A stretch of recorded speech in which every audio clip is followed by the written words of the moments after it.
नमस्कार दोस्तों, एक बार फिर आप सभी लोगों का स्वागत है एसएन क्लासेस के यूट्यूब चैनल में। मैं अभिषेक। हम पढ़ रहे थे शहडोल संभाग के जिलों के बारे में, जहां पे हमने कंप्लीट किया शहडोल संभाग का शहडोल जिला, उमरिया जिला, और आज हम करने वाले हैं अनूपपुर जिले के बारे में। आज हम शहडोल संभाग का आखिरी जिला अनूपपुर जिले के बारे में पढ़ेंगे। ये अलग हुआ शहडोल से, तो सबसे पहले प्रश्न बनता है कि अनूपपुर जो है किस जिले से अलग होके बना और कब बना। तो अनूपपुर जिला शहडोल जिले से अलग होकर बना है। और ये कब अलग हुआ है? तो ये हुआ है 15 अगस्त 2003। 2003 को ये शहडोल जिले से अलग होकर एक नया जिला बना। हम बात करें इसके क्षेत्रफल की, इसका क्षेत्रफल है 3747 वर्ग किलोमीटर का ऐसा कुल क्षेत्रफल है। हम बात करें इसकी 2011 की जनगणना के अनुसार यहाँ की कुल जनसंख्या कितनी है। तो यहाँ की जो जनसंख्या वो है 7,49,219। यहाँ की कुल जनसंख्या कितनी है? 7,49,237 यहाँ की कुल जनसंख्या है। हम बात करें जनसंख्या घनत्व की, यहाँ का है 200 व्यक्ति प्रति वर्ग किलोमीटर। हम बात करें यहाँ के लिंगानुपात की, यहाँ का जो लिंगानुपात है ये है 976 महिलाएं प्रति 1000 पुरुष। चलिए आगे हम चलें और देखिए यहाँ का साक्षरता दर यहाँ की क्या है। साक्षरता दर जो यहाँ की है वो है 67.88। यानी कि यहाँ की साक्षरता दर कितनी है? तो यहाँ की साक्षरता दर है 67.88%। यहाँ की साक्षरता दर है। चलिए एक और प्रश्न बनता है कि प्रदेश का न्यूनतम दशकीय जनसंख्या वाला जिला कौन सा है? न्यूनतम दशकीय जनसंख्या वाला जिला न्यूनतम दशकीय जनसंख्या वाला जिला भी आपका कौन सा है? तो अनूपपुर है। हमने बात की ये किस जिले से अलग होकर बना है? तो शहडोल जिले से अलग होकर बना है जिला। कब बना है? 15 अगस्त 2003 को बना है। कुल क्षेत्रफल 3747 वर्ग किलोमीटर का कुल क्षेत्रफल है। जनसंख्या की बात करें हम तो 7,49,237 यहाँ की कुल जनसंख्या है। जनसंख्या घनत्व है 200, लिंगानुपात 976 महिलाएं प्रति 1000 पुरुष, और साक्षरता दर है यहाँ की 67.88। आता है यहाँ पे कि कौन से राष्ट्रीय राजमार्ग यहाँ से होके गुजरे हैं। तो अनूपपुर से गुजरने वाला राष्ट्रीय राजमार्ग है NH 78, ये यहाँ से होके गुजरा है। चलिए आगे हम चले और देखें यहाँ पे कौन कौन से जिले के साथ ये अपनी सीमा लगाता है। तो अनूपपुर लगाता है शहडोल जिले के साथ, शहडोल, उसके बाद शहडोल, उमरिया और डिंडोरी के साथ ये अपनी सीमा लगाता है। मध्य प्रदेश के 3 जिले और एक राज्य जिसका नाम है छत्तीसगढ़ के साथ ये अपनी सीमा लगाता है।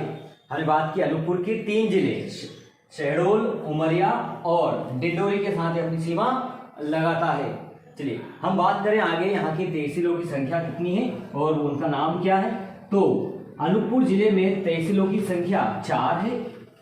अनूपपुर में तहसीलों की संख्या तहसील कितनी है? तो यहाँ पे तहसील जो है वो 4 है, जिनमें से आपका आएगा अनूपपुर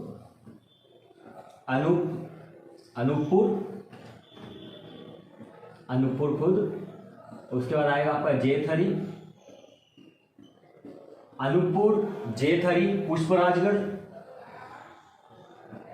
पुष्पराजगढ़ और एक और है आपकी कोतमा।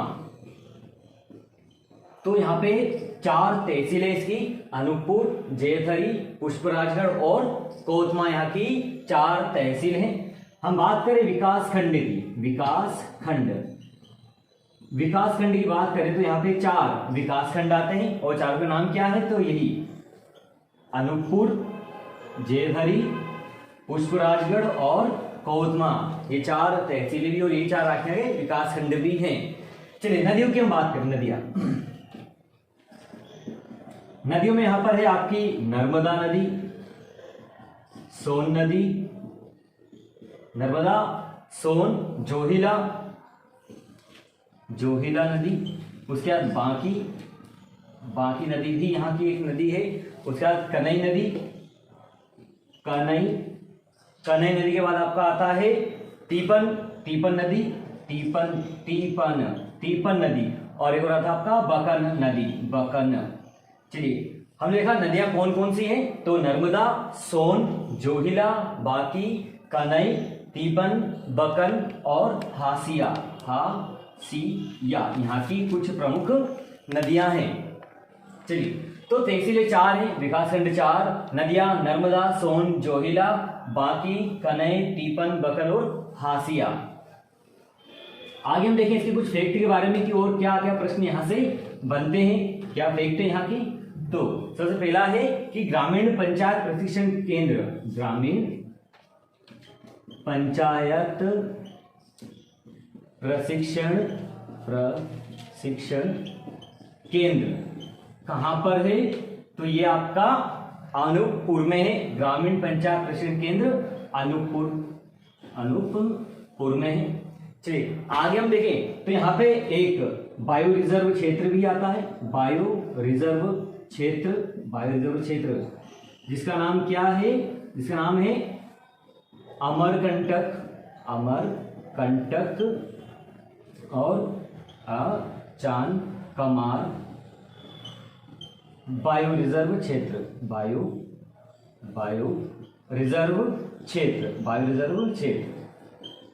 जो आधा छत्तीसगढ़ में आता है और थोड़ा मध्य प्रदेश में आता है।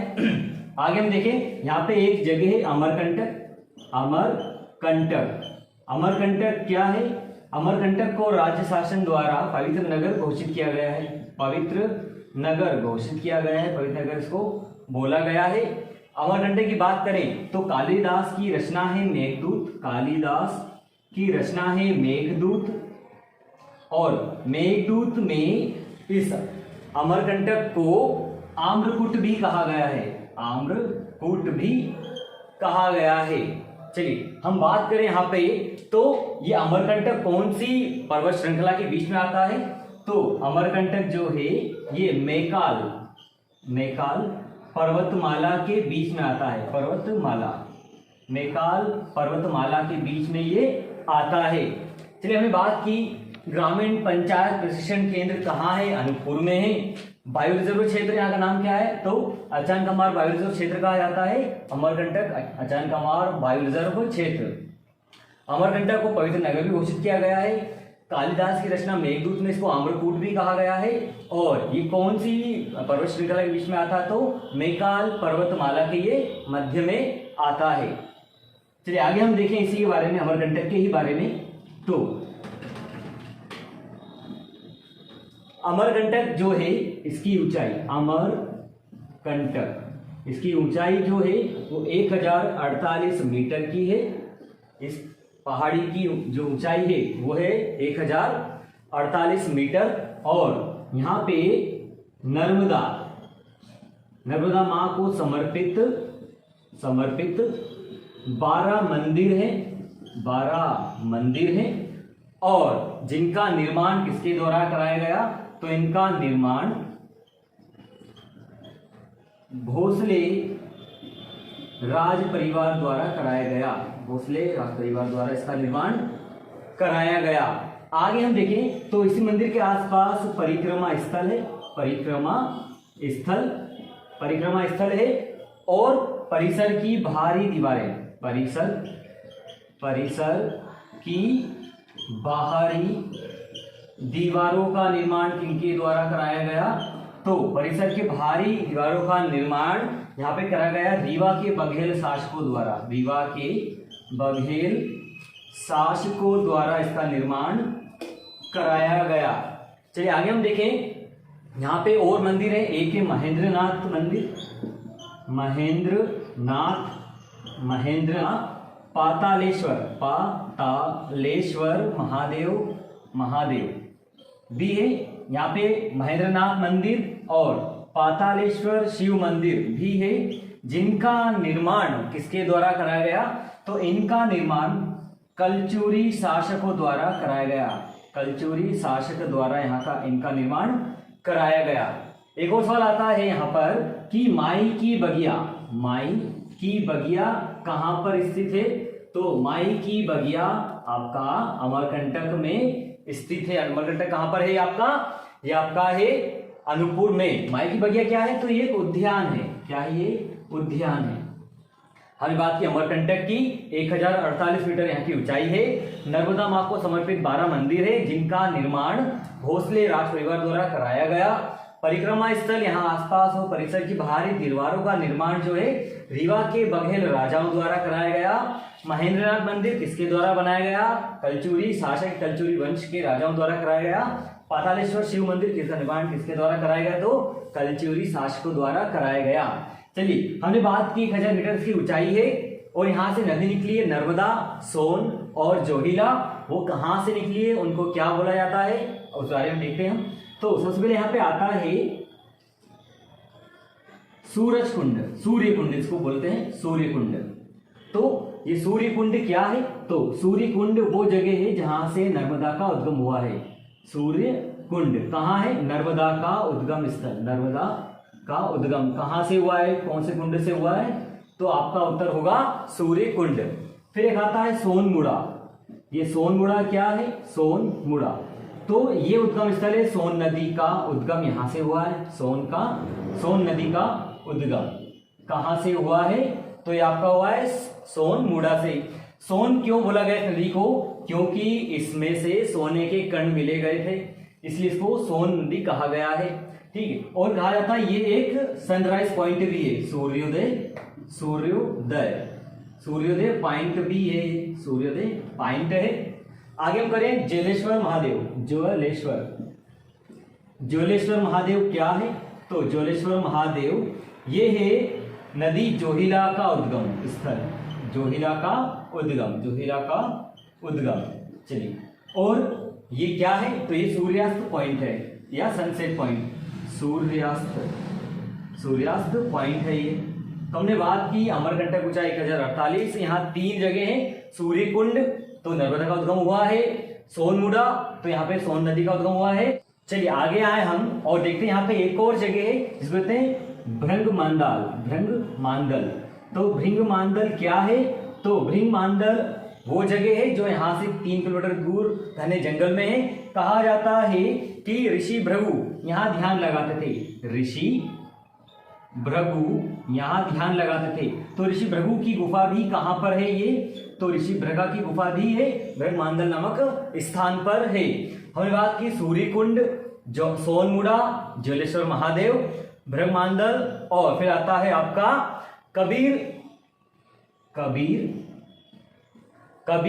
चबूतरा। तो कबीर चबूतरा क्या है? तो ये वो स्थान है जहां पे संत कबीर ध्यान लगाते थे। हमने बात की भृंगमांदल क्या है? जहां ऋषि भृगु ध्यान लगाते थे। और ये ऋषि भृगु की गुफा भी कहां पर है? तो ये अमरकंटक अनूपपुर में है। कबीर चबूतरा कहाँ है? जहां पर कबीर ध्यान लगाते थे। तो ये भी आपका जो है अमरकंटक अनूपपुर में है। चलिए आगे हम देखें, यहाँ पे हमने माई की बगिया एक उद्यान, ये भी आपका अमरकंटक में। इनको मिटाते हैं और देखते हैं यहाँ पे कौन से जलप्रपात आते हैं। अनूपपुर के अमरकंटक क्षेत्र में कौन कौन से आपके जलप्रपात आते हैं? अनूपपुर में जलप्रपातों का नाम क्या है? तो सबसे पहले बात करें तो कपिल धारा जलप्रपात आपका यहाँ पे आता है, जिसकी ऊंचाई 15 मीटर की है। 15 मीटर। और इससे जब आप आगे जाओगे 9 किलोमीटर दूर, 9 किलोमीटर आगे एक और है आपका, जिसका नाम है दुग्धधारा जलप्रपात। कौन सी नदी बनता है? और ये दोनों ही कौन सी नदी पे बनते हैं? तो नर्मदा नदी पर बनते हैं। आगे हम बात करें तो शंभुधारा आपकी कहां पे आती है? कौन सा? शंभुधारा जलप्रपात और दुर्गाधारा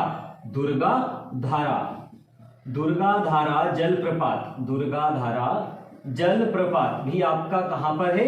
तो 4 कपिलधारा जलप्रपात, दुग्धधारा जलप्रपात, शंभुधारा जलप्रपात और दुर्गाधारा जलप्रपात, ये चारों ही आपके कहाँ है? अनूपपुर जिले में है। चलिए हम बात करें आगे, एक योजना है जिसका नाम है नमामि देवी मां नर्मदे, है ना? क्या नाम इसका? नमामि देवी नर्मदा यात्रा, नमामि देव नर्मदा यात्रा। ये क्या है, ये क्यों की गई, कब की गई और समाप्ति इसकी कब की गई? तो ये किस उद्देश्य से शुरू की गई? तो नर्मदा नदी के संरक्षण तथा शुद्धिकरण के उद्देश्य से ये यात्रा आपकी शुरू की गई। और ये यात्रा कब शुरू की गई? तो 11 दिसंबर 2016 को ये शुरू हुई तथा, और ये कहां से शुरू हुई? अमरकंटक नामक स्थान से ये शुरू हुई, अमरकंटक से ये शुरू हुई। और ये कितने दिन चली? 114 दिन ये यात्रा चली। कितनों जिलों में गई? 16 जिलों से होती हुई। और कितने किलोमीटर यात्रा तय की? तो 3350 किलोमीटर की कुल यात्रा तय की गई। इसका जो है समाप्ति कब हुई? तो इसकी समाप्ति हुई 15 मई 2017 को। 15 मई 2017 को इसका जो है समापन हो गया। चलिए हमने बात की यहाँ पे नमामि देव नर्मदे यात्रा जो है नर्मदा नदी के संरक्षण तथा शुद्धिकरण के लिए उद्देश्य से इस यात्रा को शुरू किया गया। 11 दिसंबर 2016 को अमरकंटक से शुरू हुई, 114 दिन चली, 16 जिलों को कवर करते हुए 3350 किलोमीटर की दूरी तय की और 15 मई 2017 को ये पूर्ण हुई। चलिए आगे हम देखें यहाँ पे कि कोई ताप विद्युत केंद्र यहाँ पर है क्या? ताप विद्युत संयंत्र। तो यहाँ पे एक ताप संयंत्र भी है, इसको कहते हैं अमरकंटक ताप विद्युत संयंत्र। अमरकंटक ताप विद्युत संयंत्र। तो ये अमरकंटक ताप विद्युत संयंत्र कहां पर है? अनूपपुर के अमरकंटक के समीप चचाई नामक जगह पर है। चचाई नामक स्थान पर ये संयंत्र लगा हुआ है। स्थापना कब की गई? इसकी स्थापना की गई 1965 में। इसकी क्षमता कितनी है? तो इसकी क्षमता है 210 मेगावाट की इसकी जो है क्षमता है। इसके कोयले की आपूर्ति कहां से की जाती है? कोयला आपूर्ति। तो कोयला आपूर्ति जो है ये की जाती है सोहागपुर कोयला क्षेत्र से। सोहागपुर कोयला क्षेत्र से इसकी कोयले की पूर्ति की जाती है। हम बात करें जल आपूर्ति कहां से की जाती है? जल आपूर्ति कहां से की जाती है? तो जोहिला नदी पर बने बांध से, जोहिला बांध से यहां पर पानी की आपूर्ति की जाती है। चलिए हम बात करें, हमने पढ़ा अमरकंटक ताप विद्युत संयंत्र चचाई नामक स्थान पर है। स्थापना 1965, क्षमता 210 मेगावाट। कोयला आपूर्ति कहां से की जाती है? सोहागपुर कोयला क्षेत्र से की जाती है। जल आपूर्ति कहां से पूरी होती है? तो जोहिला बांध से इसको पूर्ति की जाती है। चलिए जोहिला बांध जो है चचाई बांध भी इसको बोला गया है। चलिए आगे हम करें तो अमरकंटक में देश का पहला आदिवासी विश्वविद्यालय है जिसका नाम क्या है? तो बात करें उसकी, देश का पहला आदिवासी विश्वविद्यालय जिसका नाम है देश का पहला आदिवासी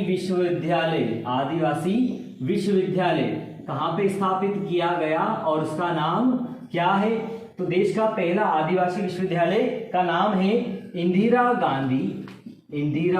गांधी राष्ट्रीय आदिवासी विश्वविद्यालय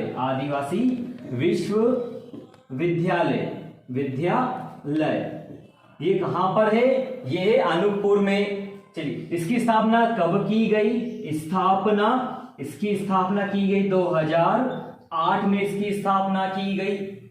चलिए हमने बात की देश का पहला विश्वविद्यालय, इसका नाम है इंदिरा गांधी राष्ट्रीय विद्यालय, अनूपपुर अमरकंटक में है। और आगे हम बात करें तो शरद पूर्णिमा का मेला, जो मेला है का मेला ये कहाँ आयोजित किया जाता है, तो ये अमरकंटक में किया जाता है इसका आयोजन, अमरकंटक में इसका आयोजन किया जाता है।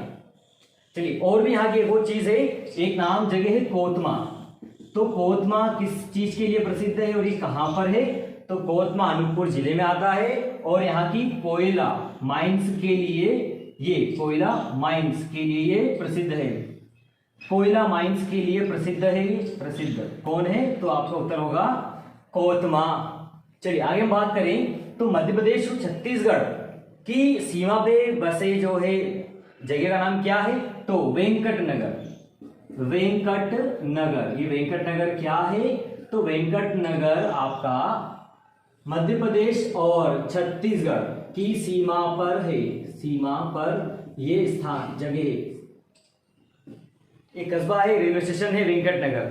ठीक है, आगे हम बात करें, इसको मिटाते हैं और आगे बात करें खनिज के बारे में कि यहां से प्राप्त होने वाला खनिज कौन सा है, क्या नाम है उसका। चलिए तो यहाँ का खनिज जो है उसका नाम है बॉक्साइट, खनिज जहां से मिलता है वो है खनिज, खनिज का नाम है बॉक्साइट, बॉक्साइट खनिज यहां से मिलता है। चलिए आगे हम बात करते हैं प्रमुख बांध की, बांध की हम बात करें तो बांध में आता है आपका एक तो बेरी बांध, बेरी बांध कहां पर है, तो ये बेरी बांध आपका अनूपपुर में है। फिर हम बात करें दुल्ही बांध, दुल्ही बांध कहां पर है, तो दुल्ही बांध भी आपका जो है अमरकंटक में है।